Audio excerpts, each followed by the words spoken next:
Have you ever noticed that the more convenient life becomes, the less satisfied we actually feel? Think about it. We can order anything with one click. Groceries show up at our door, and AI can write our emails. Yet somehow, we're more restless than ever. Hi, I'm Jordan Travers, a licensed psychotherapist. On this channel, we explore the psychology of everyday life, from love and relationships to anxiety, self-sabotage, and emotional resilience. My goal is to help you understand why you think, feel, and act the way you do, and how to create lasting change from the inside out.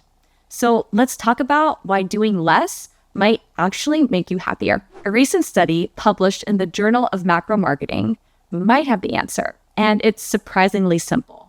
Literally. The study looked at people in New Zealand who practice what's called voluntary simplicity, deliberately choosing to consume less and rely more on their own skills.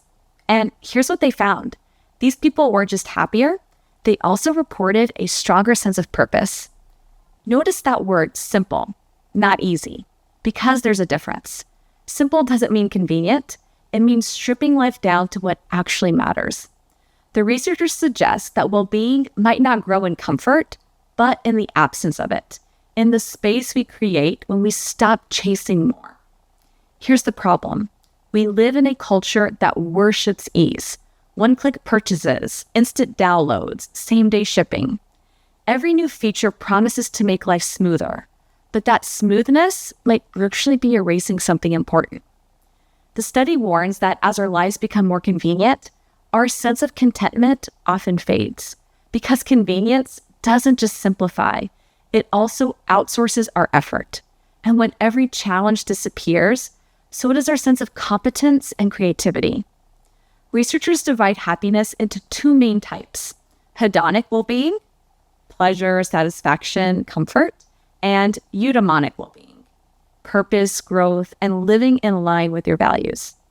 Convenience mostly feeds the hedonic side, quick hits of comfort, but simplicity, that nurtures both. When we slow down, when we cook instead of ordering, or fix instead of replacing, we reclaim our sense of agency. And that effort, that self-sufficiency, is deeply satisfying. It's the kind of satisfaction that lasts longer than any package at your doorstep. All right, so how do you bring more of that simplicity into your life without moving to the woods or deleting every app? Here are two science-backed ways to start small. Number one, uncomplicate your social media feed. Social media can be inspiring, but most of the time it's exhausting. A 2023 study found that seeing idealized influencer lifestyles creates something called techno-stress. Basically, emotional burnout from constant comparison. To fix this, don't quit, curate. Unfollow accounts that drain you, and keep only the ones that inform, inspire, or genuinely uplift you. Then scroll intentionally, not mindlessly. Before you like or share, pause and ask, does this still resonate with me? If not, unfollow without guilt. And number two, craft it, don't buy it. Here's something powerful. Research shows that people who buy compulsively often report more depression and less happiness, because more doesn't equal comfort, it equals clutter. So try this. Instead of buying bread, bake it. Instead of replacing something, repair it. These small acts of making, of doing, are what reconnect you with your own capability. And the best part, doing less makes room for being more. It opens space for boredom, the birthplace of creativity. It creates time for connection, to talk, share, and just exist without rushing. The takeaway? Voluntary simplicity isn't about deprivation. It's about liberation. It's about deciding that enough feels more than better. When we stop padding our lives with endless convenience, we rediscover meaning through effort, creativity, and connection. So maybe happiness isn't about making everything easier. Maybe it's about making space for what matters.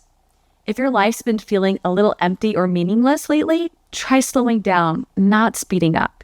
And if you're curious where you stand, take our free Wellbeing Index test. It's linked in the description. It's a science-backed way to check in with yourself and maybe start again a little simpler. And don't forget to hit like, subscribe, and share this video with someone who might need a little less more. I'll see you guys in the next one. Bye.